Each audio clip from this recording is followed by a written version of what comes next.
Hello viewers, welcome to filmi craft. நான் உங்கள் அருண். இந்த எபிசோடில் ட்ரெண்டிங் படம் எப்படி இருக்குது அப்படின்னு தான் இங்கே நம்ம பார்க்க போகிறோம். விமர்சனத்துக்கு உள்ளே போகிறதுக்கு முன்னாடி ஒரு விஷயம் சொல்லிடுறேன். இன்றைக்கி டேட்டில் இதுதான் 3வது ரிவ்யூவாக பப்ளிஷ் பண்ணுறோம். 3 வீடியோவுக்கு தான் உங்களுக்கு நோட்டிஃபிகேஷன் வரும். இதுக்கு அடுத்து பப்ளிஷ் பண்ண போகிற ரிவ்யூக்கு நோட்டிஃபிகேஷன் வராது. அதனால் இன்னொரு 2-3 மணி நேரம் கழித்து வந்து நீங்கள் நம்ம சேனலில் இன்னொரு தடவை செக் பண்ணிக்கோங்க. 4வது ரிவ்யூ இன்றைக்கி பப்ளிஷ் ஆகியிருக்கா இல்லையான்னு. முடிஞ்ச அளவுக்கு இன்றைக்கி பப்ளிஷ் பண்ண ட்ரை பண்ணுறோம்.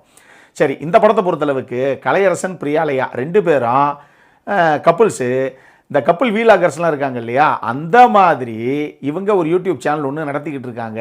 அதில் சப்ஸ்கிரைபர்ஸ் எல்லாம் கிட்டத்தட்ட 3 மில்லியன் நெருக்கி போய்கிட்டு இருக்குது. ஆனாலும் இவங்களுக்கு வியூஸ் இன்னும் பெருசாக போகலை. அடுத்த கட்டத்தில் என்ன முயற்சியில் இறங்கலாம் அப்படின்னு இவங்க யோசிச்சுக்கிட்டு இருக்காங்க. இவங்க போதாத நேரம் திடீர்னு இவங்களுடைய சேனல் டெலிட் பண்ணப்படுது. யார் டெலிட் பண்ணால் எப்படி என்ன ஏதுன்னு இவங்களுக்கு தெரியலை. அப்புறம் இந்த சேனலை நம்பி தானே வீடு கார்னு எல்லாம் வாங்கி வச்சுருக்கோம். இப்போ இஎம்ஐ யார் கட்டுறது? ஐயோ, அடுத்த மாதமே 15 லட்ச ரூபா கையில் வேணுமே, அவ்வளவு கடன் இருக்கே சுற்றி அப்படிங்கிற இக்கட்டான சூழ்நிலை இவங்களுக்கு. இந்த தருணத்தில் திடீர்னு இவங்களுக்கு ஒரு அனானிமஸ் கால் வருது. அதில் ஒரு ஆள் பேசி, நாங்கள் ஒரு ரியாலிட்டி கேம் ஷோ ஒன்று நடத்துகிறோம், அதில் நீங்கள் பார்ட்டிசிபேட் பண்ணி 4 ரவுண்டு தான், ஜெயிச்சிங்கன்னா 2 கோடி ரூபா பணம், என்ன சொல்கிறீங்க அப்படின்னு இவங்ககிட்ட சொல்ல போக, இவங்க போதாத நேரம் வேறு வழி இல்லாமல் இவங்க கஷ்டத்துக்காக இல்லை நாங்கள் 2 பேரும் பார்ட்டிசிபேட் பண்ணுறோம் அப்படின்னு இவங்களும் அக்செப்ட் பண்ணிக்கிறாங்க. இதுக்கப்புறம் இவங்களே எதிர்பார்க்காம அடுத்தடுத்து அரங்கேறின சம்பவங்கள் தான் இந்த படத்துடைய மொத்த கதையை. இந்த படத்தை பார்க்கும்போது நிச்சயமாக இவங்க ஸ்குவிட் கேம்லேருந்து இன்ஸ்பயர் ஆகிருப்பாங்களோ அப்படிங்கிற மாதிரி தான் பல பேர்த்துக்கு தோணும். ஆனால் இந்த மாதிரி பாணியில் எக்கச்சக்கமான படங்கள் வந்திருக்கு. உதாரணத்துக்கு 2014 வெளியான 13 சின்ஸ் படமாகட்டும், 2016 வெளியான நர்வ் படமாகட்டும், இது எல்லாமே இதே கான்செப்டில் வெளியான படங்கள் தான். எனக்கு என்னமோ இவங்க 13 சின்ஸ்லேருந்து பெருசாக இன்ஸ்பயர் ஆகி தான் இந்த கதைக்களத்துக்கு அரைவாயிருப்பாங்களோ அப்படிங்கிற மாதிரி ஒரு சின்ன ஃபீலு. அப்படி அதே பாணியில் ஒரு படத்தை தான் அறிமுக இயக்குனரான சிவராஜ் ப்ரெசென்ட் பண்ணியிருக்காப்புல. இந்த படத்தில் நீங்கள் எதிர்பார்க்காத ஒரு கிளைமேக்ஸ் ட்விஸ்ட்டும் இருக்குது. இதே ஞாபகத்தில் வச்சுக்கோங்க. கலையரசன், பிரியாலயா, பிரேம்குமார் இந்த 3 பேர் தான் சென்ட்ரல் கேரக்டர்ஸு. 3 பேரும் அந்த கதாபாத்திரங்கள் என்னென்ன மாதிரி பிஹேவ் பண்ணணுமோ அந்த கேரக்டரை நீட்டாக ஹோல்ட் பண்ணிட்டாங்க அப்படின்னு தான் நான் சொல்லுவேன்.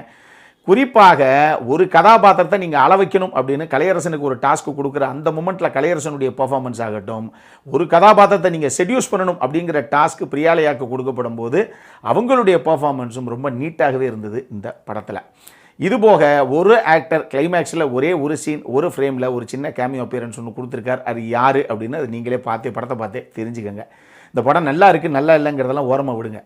இந்த படத்தில் 2 விஷயம். ஒன்று, பணத்துக்காக மனுஷனுடைய முகங்களும் நிறங்களும் எப்படியெல்லாம் மாறுது அப்படிங்கிற விஷயங்களை போர்ட்ரே பண்ண அந்த மேட்ராகட்டும். 2 டைலாக்ஸு. இங்கே முகமும் அடையாளமும் இல்லை அப்படின்னா இருக்கிற அவ்வளோ பேரும் போவட்டு தான் சார் அப்படின்னு சொல்கிற ஒரு வசனமாகட்டும். இங்கே பாருங்க, ஒரு உண்மையான காதல்னா என்ன நீ நினச்சிக்கிட்டு இருக்க, ஒருத்தர் புரிஞ்சுக்கிறதுக்கு ட்ரை பண்ணுறது அப்படின்னு ஹீரோ ஹீரோயின் கிட்ட சொல்லும்போது ஹீரோயின் திருப்பி சொல்லுவாங்க, கிடையாது, உண்மையான காதல் அப்படிங்கிறது ஒருத்தர் புரிஞ்சிக்க ட்ரை பண்ணாமல் இருக்கிறது. அப்படி நம்ம புரிஞ்சுக்கிட்டோம், ஒருத்தருடைய லைஃப்பில் இருக்கக்கூடிய பாஸ்ட் லைஃப்பில் இருக்கக்கூடிய விஷயங்கள்லாம் தெரிஞ்சிருச்சுன்னா அதுக்கப்புறம் ஒன்றா சேர்ந்தே வாழ மாட்டோம் அப்படின்னு ஹீரோயின் ஹீரோ கிட்ட சொல்கிற அந்த வசனம் தான் நிதர்சனமான உண்மை. சரியான வசனங்கள் அது 2மே. அது பிளேஸ் பண்ணப்பட்ட இடங்களும் சூப்பராக இருந்துச்சு அப்படின்னு நான் சொல்லுவேன். டெக்னிக்கலி இந்த கதைக்கு என்ன தேவையோ அது எல்லாமே இருந்தது சப்போர்ட்டிங் ஃபேக்டராக அப்படின்னு நான் சொல்லுவேன். இந்த படத்தில் என்ன சார் பிரச்சனை அப்படின்னு கேட்டிங்கன்னா, அந்த படத்துடைய ஃபர்ஸ்ட் ஹாஃபில் 2 கதாபாத்திரங்கள், ஒரே வீடு, ஒரு கேம் ஷோ ஒன்று நடக்குது. இதில் அடுத்தடுத்து என்ன பரபரப்பாக நடக்க போகுதுன்னு ஓரளவுக்கு முடிஞ்ச அளவுக்கு சுவாரஸ்யமாக நீட்டாக படத்துடைய ஃபர்ஸ்ட் ஹாஃப் இவங்க எடுத்துகிட்டு போயிட்டாங்க.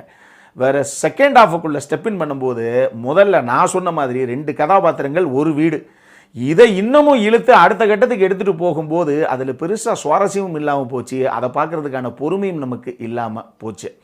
இதுக்கு இன்னொரு காரணம் என்ன அப்படின்னா, இப்படி பரபரன்னு முதல்ல பற்றிக்கிட்டு போகிற இந்த படத்தில் செகண்ட் ஹாஃபுக்குள்ளே போகும்போது ஃபைட் சீக்வன்ஸு, தேவையில்லாமல் ஒரு சேட் வெர்ஷன் சாங்குன்னு சொல்லி பல விஷயங்களை உள்ளே வச்சு வளவலா கொலகொலான்னு இழுத்தடிச்சிட்டாங்க. ஈவன் இந்த படத்தில் ஒரு சூப்பரான கிளைமேக்ஸ் ட்விஸ்ட்டுமே இருந்து கூட செகண்ட் ஹாஃப் என்னங்க இப்படி பண்ணி வச்சுருக்காங்க அப்படிங்கிற மாதிரி ஒரு ஃபீலை தான் நமக்கு கொடுக்குது.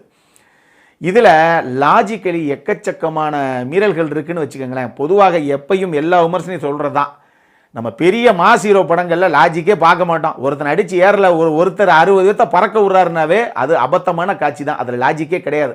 ஆனால் அதை பார்த்து ரசித்து தான் நம்ம கைதட்டி விசிலடிக்க ஆரம்பிச்சிட்டோம். அதனால் மாஸ் ஹீரோ படங்களில் லாஜிக்கிற பேச்சே பண்ண எடுக்கிறது இல்லை. ஆனால் இந்த மாதிரி ஒரு 2-3 கதாபாத்திரங்கள் தான், ஒரு வீடு தான், இவங்களுக்குள்ளே நடக்கக்கூடிய சம்பவங்கள் தான் அப்படின்னு சொல்லும்போது கண்டிப்பாக அதை நீங்கள் லாஜிக்கலாக ப்ரெசென்ட் பண்ணணும். நிறைய லாஜிக் லூப்போல்ஸ் இந்த படத்தில் இருக்குது. அதை நீங்கள் படம் பார்க்கும்போதே பல இடங்களில் உங்கள் மைண்டில் அங்கங்கே தட்டிக்கிட்டு கேள்வி கேட்டுக்கிட்டே இருக்கும். மொத்தமாக இந்த படம் எப்படி இருக்குது அப்படின்னு கேட்டிங்கன்னா, ஒரு நல்ல ஸ்கிரிப்ட், பட் ஃபர்ஸ்ட் ஹாஃபில் ரொம்ப நீட்டாக பண்ணிவிட்டு செகண்ட் ஹாஃபில் அந்த கிளைமேக்ஸ் ட்விஸ்ட்டே இருந்தால் கூட அதை பெருசாக என்ஜாய் பண்ண முடியாத அளவுக்கு செகண்ட் ஹாஃப் ரொம்ப இழுத்தடிச்சிட்டாங்க. நம்மளை பொறுத்தளவுக்கு ஒரு ஆவரேஜான வாட்ச் தான் இந்த படம். அடல்காரனை பொறுத்தளவுக்கு எதுவும் இல்லை, இது ஃபேமிலியோட பார்க்கக்கூடிய ஒரு படம் தான். இந்த படம் இப்போ தியேட்டர்ஸில் வெளியாகிருக்கு. அப்புறம் என்ன, இதே மாதிரி இன்னொரு வீடியோவோட அடுத்த முறை உங்களை சந்திக்கிற வரைக்கும் இட்ஸ் அருண் சைனிங் ஆஃப்.